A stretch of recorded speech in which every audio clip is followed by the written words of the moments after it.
bells and whistles off as we are streaming and recording today. Welcome to UAT Game Studios Milestone Review and Retrospective number 3. We've got 10 teams presenting today, and we're going to start with Guardians Legacy. All right, thank you.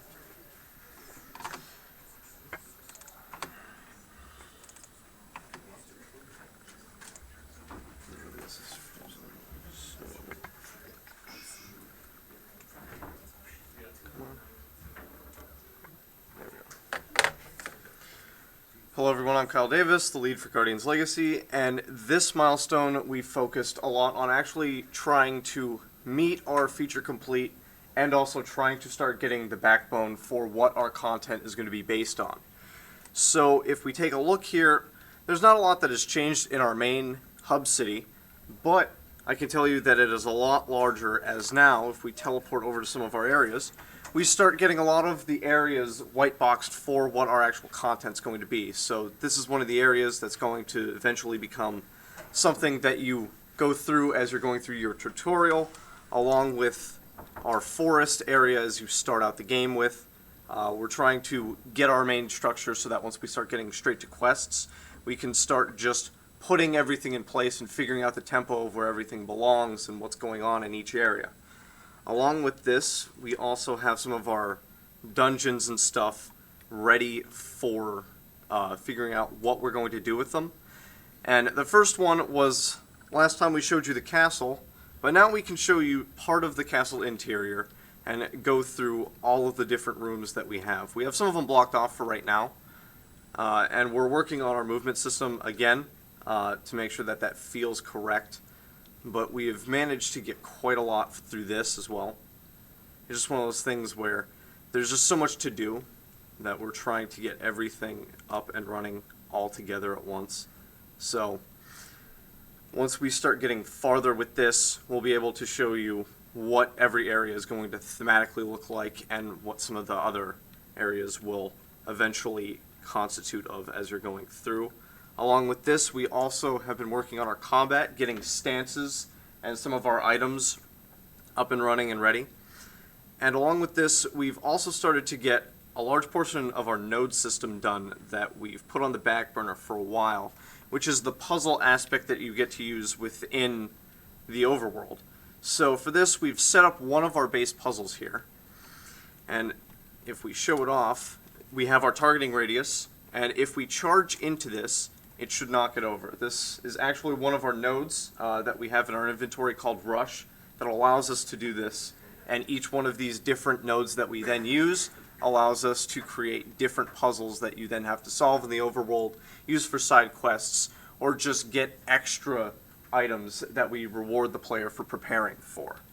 Other than that, I'm going to take it over to the team to talk about what they did this milestone. Good morning, everyone. I am Alec Skipper. I am a designer with Guardians Legacy, and as Kyle mentioned, we've been working on quests.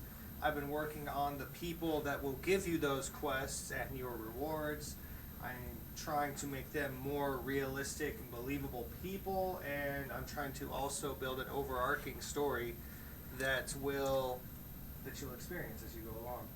I don't have much else to add. I'd like to give it to the rest of the designers, and thank you for your time. Hello, Peter Nibbles, lead designer. This build I've been working on white boxing the castle scene and as well as cleaning up the terrain in the overworld, building the mountains and whatnot, and making sure the transitions between each tile that all the designers worked on was as seamless as possible. Top of that, working on the quest system with the other designers. Connor Bish, I'm a designer. I was able to get into content creation, so I was working on the cavern area, as well as sound design, like always. We're working on getting loops for the 3 main areas, as well as a battle theme loop.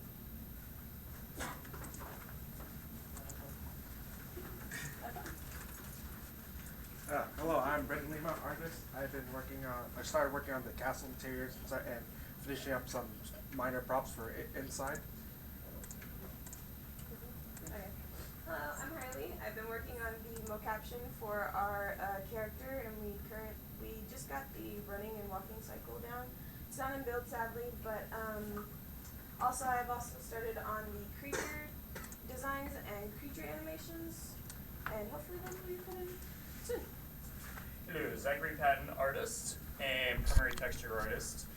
Aside from doing some of the major castle interior and exterior texturing this time around, I also spent a lot of time going through and reviewing our art style guide, making sure that was nice and updated by our lead artist Michaela over there in the back. She's not up here right now. She's not in class. But other than that, I have also begun. I can English. I'm sorry. It's only first English. I also modeled our world tree model for one of our major dungeons coming up soon, and we'll be texturing that again in game pretty soon. Handing it off now to our beautiful programs. Beautiful might be overselling it, at least for me. Oh, come on, take flattery. Morning, guys. I'm Nathan Scott, lead programmer. I worked on our implementing the basis of our saving and loading system for our game. You can now save and load from files. That's going to help us with testing as well as gameplay. And I'm also laying the foundation for our questing system for so our designers have tools to quickly make and implement quests into the game. I'm Travis Bodine. I've been working mainly on our combat system, getting effects like stunning and vampire effects and healing and all that into the game, as well as creating our stance system and getting all that work. I'm Rainer Pomsel. I've been working on our item system, building our background stuff so that we have a fairly robust item system with a lot of different ways to sort the inventory and all these other little features that you won't notice too much, except if they were absent.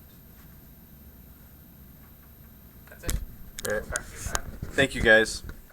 Along with this, we've been working on a lot of stuff in the back end along with UI and making sure that we have enough affordances to allow the player to actually be able to know when things happen, and we're starting to get a lot of our temp functionality out of the game and start replacing it with the actual functionality that we want, and we're planning on continuing forward with this in the next semester and hopefully in the next milestone. And next semester, hopefully, we start moving over into just content creation and refactoring. So I'm going to take it over to Kill the Rogue as our next project. Thank you very much.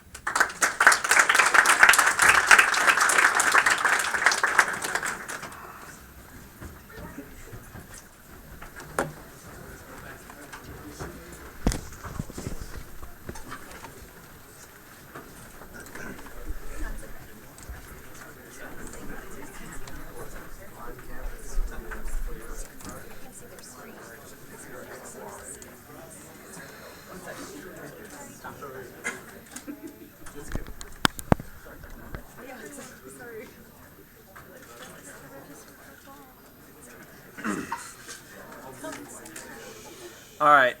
Hello everyone, my name is Jordan. I am the project lead on Kill the Rogue. And during this milestone we worked on a lot of different things. We went to sort of focus more on the art side of things and actually getting art implemented into our build so we could show off more of the progress on other sides other than just the simple gameplay that we had in the first. So these are some icons as well as some UI that we've built. This right here would be more of the Dungeon Master's UI, where they have the ability to choose items in different tiers to place down in the dungeon, as well as a whole bunch of icons for items that'll be in the game. As well, this is a GIF of some of the art that is implemented into the build. We've changed sort of the way that our art pipeline so that with characters and the animations, they actually make a 3D model of it, and then they render out the animations in every direction so that we can build it into like a directional pixel art game and not have to manually draw every single sprite. Instead, you can just render out those animations. So we have a bunch of different models that would be able to be animated and rendered out in the same way. Yeah, and then this is a video demonstrating that concept a little bit more as well, which we can actually just play as you guys, if you want to turn and do your stand-ups now, that's a good time as well. My name is Calder. I am the lead design on Kill the Rogue, and as Jordan mentioned, you need to get closer. Got it. All right. So hello Don't be shy. Hello again. My name is Kevin Almgard. I am the lead designer on Kill the Rogue, and one of the main things I worked on last week and also the last entire sprint was art implementation and helping the designers and artists get on the same page and getting them to work on subsidiary roles that are in art and programming.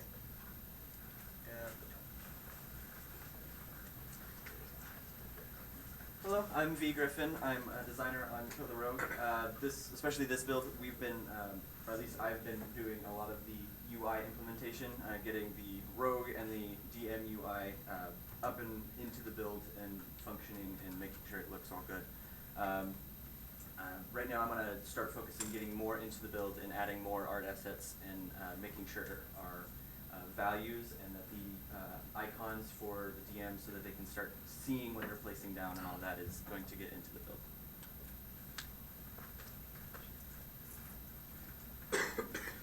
Hello, my name is Marlon Morrow. I'm a designer for Kill the Rogue. What I've worked on so far has been mostly translating what our designer documents need to tell our programmers, so changing some values to make sure that our programmers know what needs to be implemented into the game. I've also been working on small decal work, trying to help the artists offload some of their work as needed so they don't feel too pressured about getting certain art assets into the game. Hello, I'm a designer. I'm Dylan Combs, a designer on Kill the Rogue. Those UI icons for specific treasures earlier I worked on. I also did the game's theme song, which you haven't heard yet, but it's playing in the background. Yeah. I had it muted so you guys could talk.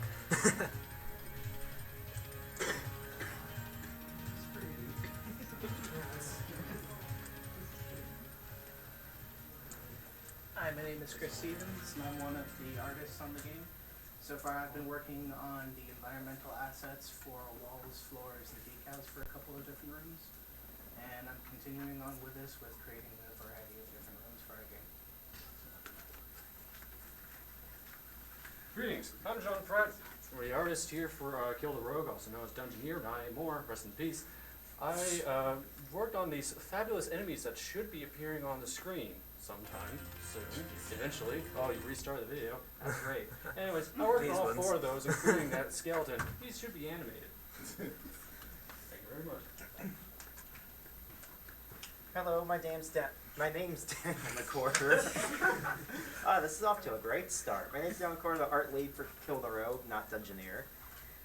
This sprint was more or less dedicated to making sure the player model was assembled, functioning, and it still needs some tweaking, but hey, at least it's in the build now.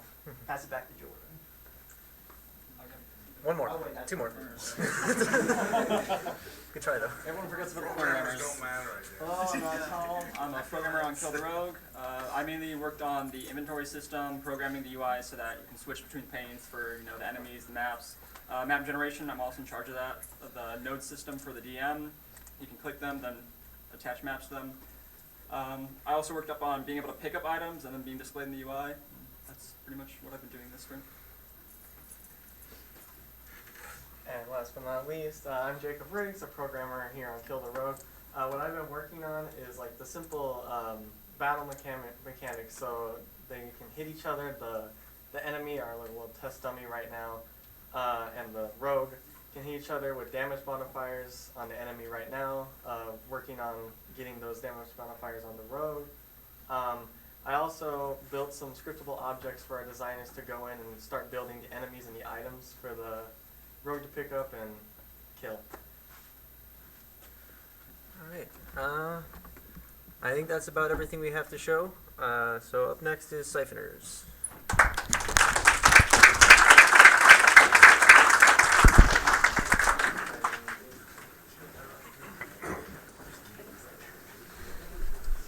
Yeah, some of them work. If they go too little.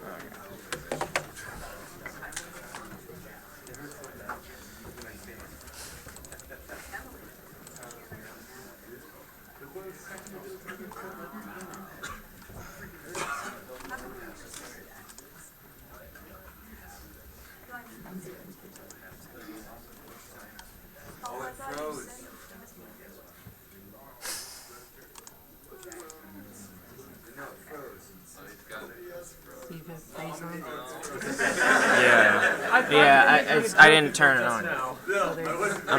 I'm waiting for it to load up, but it's taking way too long.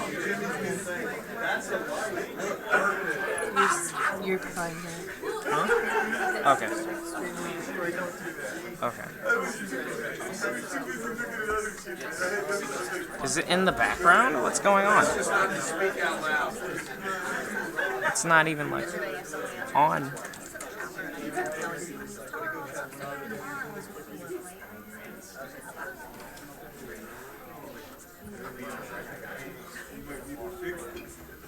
I can't show anything. It's not opening. It's not opening. Open up your desk manager real quick. So that's control. Oh wait. Oh well. Thank you anyway. Okay.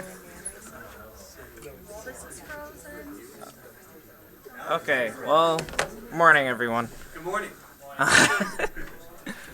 Thank you for the energy.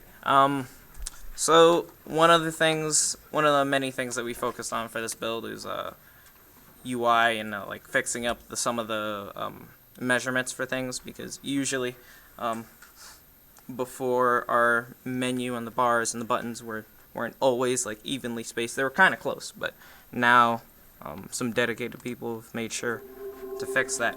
We also added a health bar and an energy bar. You noticed that the energy bar is draining right now, and probably don't notice why because it's really light, but we now have a lantern that drains your energy, and when you're in the sunlight, you can press 8 to try and recharge so that you don't lose that energy too fast. Right now I'm giving the player the ability to do that automatically in the sunlight, because it's not like it's not exactly for player testing right now. It's just to make sure that everything's working. And as you notice, some of those assets over there are changed, but also in the other area, so I'm just going to go over there and show you. Now we have some fog in so that you don't always see all the way to the end of the map, so that enemies can sneak up on you and all that. This is also great because it's a kind of unregistered way to tell our player, hey, you're walking into a hostile area, you can get jumped or something. It's one of our lampposts there, one of the many assets put in. I'm trying to sneak through here, walk through, show you guys some other stuff. Those are one of the many trees we put in, real nice. Oh, oh, okay, alright. So, you get the point. I was, okay. Okay, so, sorry about that. I was trying to show you the zombies, and I was like, wait, where are they? Even I forgot where they were. Okay, I'm gonna go through that a little bit slower so I don't run into them. There are 3 different types of zombies, but oh, okay. So that guy's the cage zombie. He's this small. There should be another one that's like way bigger and where is he? Oh my, wait, who's that? Oh, okay, that's one of the non-cage zombies. Where's he? Where is this guy? He's to the... Alright, you know what? Because I'm a big baby, I'm just gonna exit out because I don't want to get like jumped by some 8-foot tall guy. Anyway, so different type of zombie. He's one of the larger ones, and yeah. Okay, so and also in the background, some other UI that we started to try to implement is the item system. So probably in the next build, you can just press I to, oh wait, oh okay, so well, you can press I to show your inventory, and later on when we actually add the lantern and the sword and all that, you can have icons for every single one in different slots and all that. We might add a task manager for primary tasks so that the player can remember, oh, I'm supposed to go down that way, but not for every little thing. There are some things that the player should remember by themselves. And I'm going to hand it off to my team to tell you what they did. Oh yeah. Thank you. Sorry about that. Alright, hello, I'm Darren Palermo. I'm the design lead. This build I was working on just touch-ups here and there. I made sure that the UI was set up so that no matter what the screen scale on the main menu, it still had the buttons in the right position. I went through a lot of the models and scaled them down. We had an issue with scaling where everything was twice as big as it should have been, so I just took each model, scaled it down, put a new skeleton on it. I had to learn Maya, which was a bit of a struggle. Other than that, it was just setting up the build, merging the repo, all that good stuff.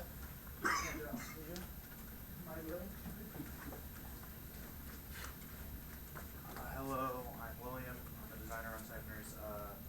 I've been working on getting the art assets that our lovely artists have actually made put into the level. I've been dropping them in, replacing all the trees, getting some lamps in there. The lamps will eventually become actual light sources, which will help you see through the fog. That'll be really nice. Not really much less spooky because you'll see like shadows and stuff through the fog too, which is kind of cool.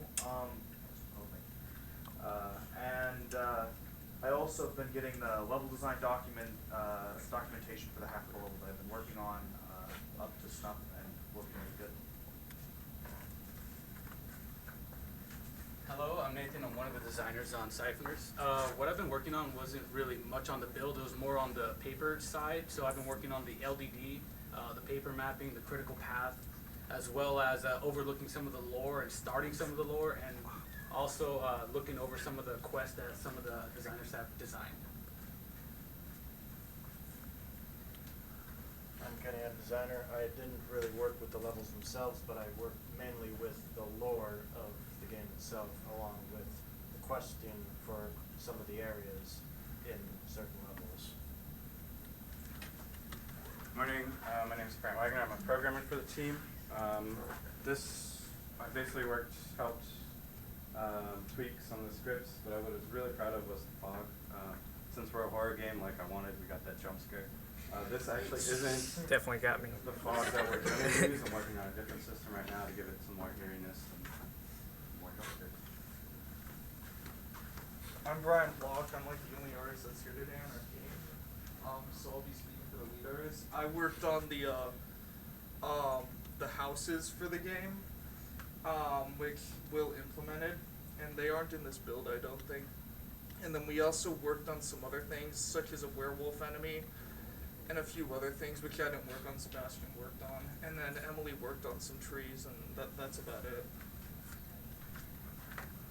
All right. Well, thank you guys for your time.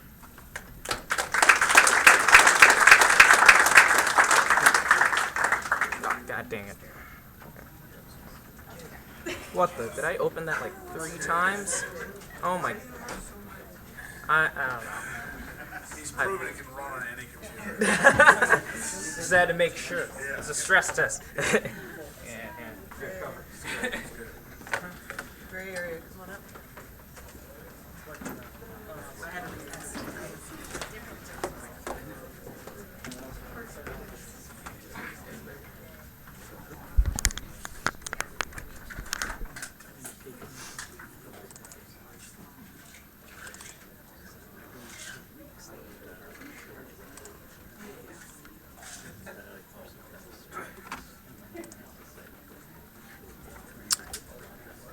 So this is gray area. As you can notice off the bat, we got a ton of our assets in. I'm really proud of our art team. The first thing I'll show off is we finally got the animations in. We were having a lot of trouble with them, but we kind of got a temporary fix, and they're currently working. And we have plenty more that are done that we still need to get implemented. And then we also have the house, of course. And then the next thing I'll show you is scanning. We have scanning in, so if you hover over a scannable object, you can see it outlines. Then if you hold down the left mouse button, it will scan. Then you finally scan it, and then you get a description and a item name.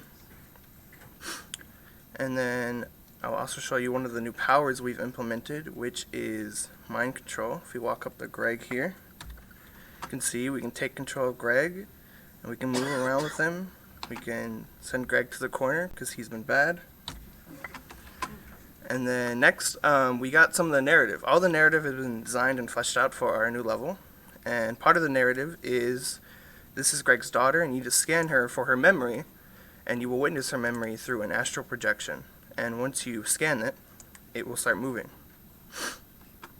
There's Greg.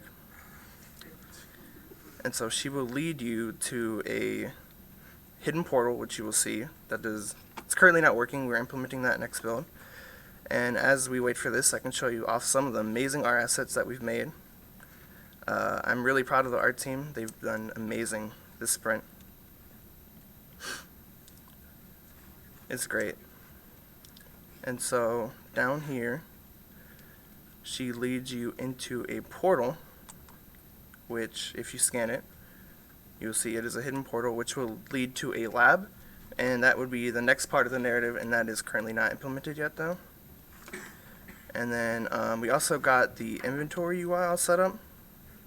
That's a little wonky right now. We gotta fix this, but we didn't place any items, but currently if you pick them up, they will get put in your inventory and you can mess around with it. We got that fixed this sprint. And from here, I will leave it off to my team. I'm Jonathan Campbell, 3D modeling artist. All of the art that you see in here, it's not the house I made this sprint. So a parlor, a living room, and a dining room. Yeah, that's about it. Hello, my name is Norman. I'm the programmer for Gray Area. So far, I've been working with the UI. So what you saw, I work with the UI script, and then throughout the time, I've been working on the dialogue system that will be implemented later. So far, I'm proud of getting the UI working, including the basics of drag and drop. So that's all I have.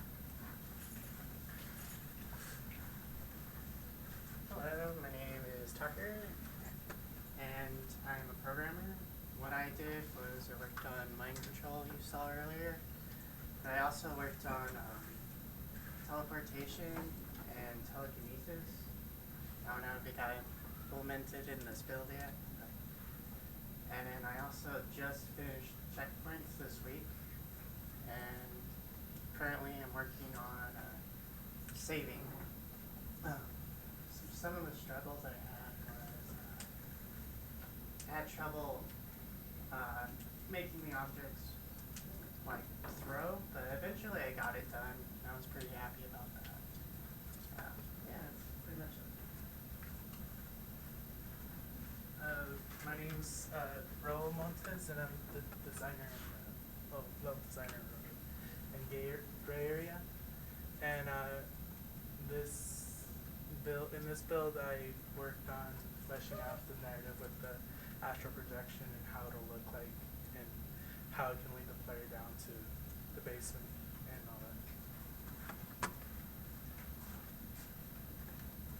Hi, I'm Brenda Peterson, the animator of the team. It's really interesting to see how it looks like in third person, because originally I did all of these animations like looking, seeing the character all fully, but it looks, finally they're in the engine.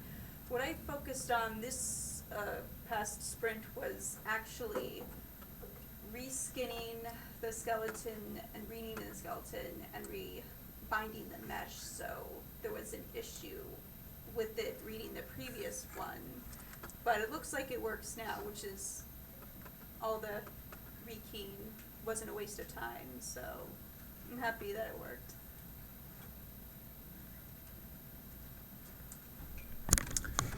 Like you heard from the team, we have a lot of stuff that's already done that's behind the scenes, and we just didn't have time to implement it because merging the repo takes years. And yeah, that's about it. I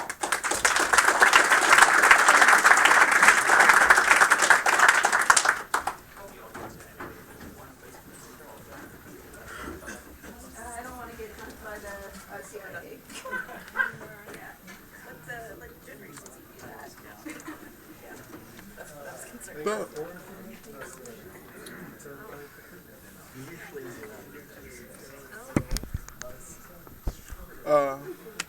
Hello everyone, my name is Justin Griffin-McClinton, product leader of Project Techno, and here we are, third build, and let's start off. Here's our team. We have a fairly small team, but we've amassed a lot of people and a lot of contractors to help, a lot of wonderful people that will are helping us, including Whatafung, Justin Sheba, and Chad Kopke, providing music for us. We also have contract workers like James and a master student, Alexander Viescas, working alongside with us. My team will be introduced in just a second when they do their stand-ups, but right now, Project Techno has gone through so many builds. We've gone through iterations and a certain build-up in our time, and I'm proud of the progress we made today. But rather than show you, I'm going to pass it off to the team, starting off with our co-lead, talking about our artist. I'm James. I'm fully for this project. So our artist, we have one online student, Sheila, who has done the tracks, the notes, the excellent, good, and bad, so that the players know kind of how they're doing on the score stuff.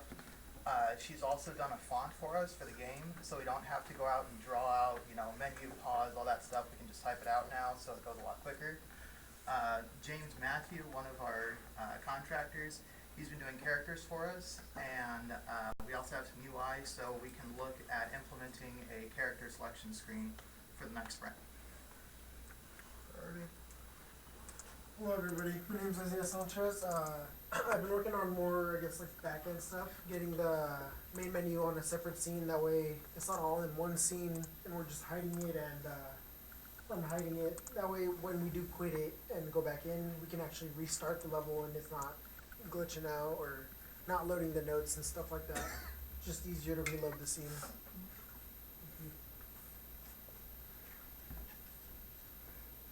Hello everyone, I'm Benjamin Choto, a programmer for Project Techno.